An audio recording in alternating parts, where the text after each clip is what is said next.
আসসালামু আলাইকুম এভরিওয়ান, কেমন আছেন সবাই? আশা করছি প্রত্যেকেই ভালো আছেন এবং সুস্থ আছেন। সো গাইস, গতকাল রাকিব হোসেন এবং নুসরাত জাহান অন্তরা হঠাৎ লাইভে এসে একই সুখবর দিল। বন্ধুরা, নতুন করে আবারও বিদেশ ট্যুর দিতে যাচ্ছে টিম রাকিব হোসেন। এবং রাকিব হোসেন বাবা হচ্ছে কিনা এই বিষয়ে কি বললেন এবং তারা তাদের নতুন ট্যুর নিয়ে আমাদেরকে কি বলেছেন এবং আরো গুরুত্বপূর্ণ আপডেট থাকছে আজকের এই ভিডিওতে। সো রিকোয়েস্ট করব ভিডিওটি না টেনে সম্পূর্ণ দেখুন। বন্ধুরা, রাকিব হোসেন গত কিছুদিন আগে মালদ্বীপে গিয়েছিল এবং তারা নতুন করে আবারও ট্যুর দেওয়ার জন্য প্রস্তুতি নিচ্ছে। সবকিছু ওকে ছিল, কিছু সমস্যার কারণে তারা যেতে পারেনি। তো তারা লাইভে এসে আমাদেরকে বললেন যে তারা এই সপ্তাহের মধ্যেই নতুন ট্যুর শুরু করে দিবে। হ্যাঁ, কবে যাচ্ছি সেটাও বলবো না, কারণ আমি নিজেই জানি না। আমার একটা মাঝখানে আরেকটা প্ল্যান ছিল, বাট সেই প্ল্যানটা কোনো কারণে একটু ডিলে হয়েছে। তো এখন আমি আবার আমার আগের প্ল্যানে ব্যাক করতেছি।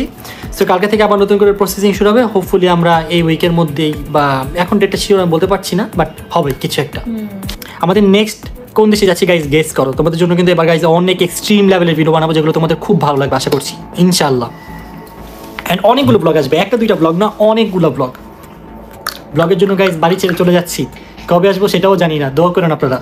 তো বন্ধুরা, তারা নতুন করে ট্যুর দিতে কোন দেশে যাবে এই বিষয়ে কিছু বলেননি। তারা আমাদের জন্য সারপ্রাইজ রেখেছেন, আর বললে পরবর্তীতে এই চ্যানেলের মাধ্যমে জানিয়ে দেওয়া হবে। গাইস, এবার চলুন জেনে নেওয়া যাক রাকিব হোসেন বাবা হতে যাচ্ছে এই বিষয়ে কি বলেছেন। বন্ধুরা, রাকিব হোসেন লাইভে আসার পর তার অডিয়েন্সরা সবাই কমেন্টস করতেছে যে রাকিব তুমি বাবা হবে কবে। তো এই নিয়ে রাকিব অন্তরা কি বলেছেন চলুন তাদের মুখ থেকেই শুনে নেই। বেবি কবে হবে? আমরা নিজেরাই তো এখনো বেবি। ইনশাআল্লাহ, সবার এই লাইফে সবকিছু একটা প্ল্যান থাকে, আমাদেরও প্ল্যান আছে। আমরা বাকি হচ্ছে আল্লাহ তাআলার উপর, আল্লাহ যেদিন দিবে সেদিনই হবে। একজন লিখে তোমাদের বেবি দেখতে চাই। বেবি যখন হবে তখন অবশ্যই দেখতে পারবেন, এখন তো বেবি নাই যে বেবি দেখাবো।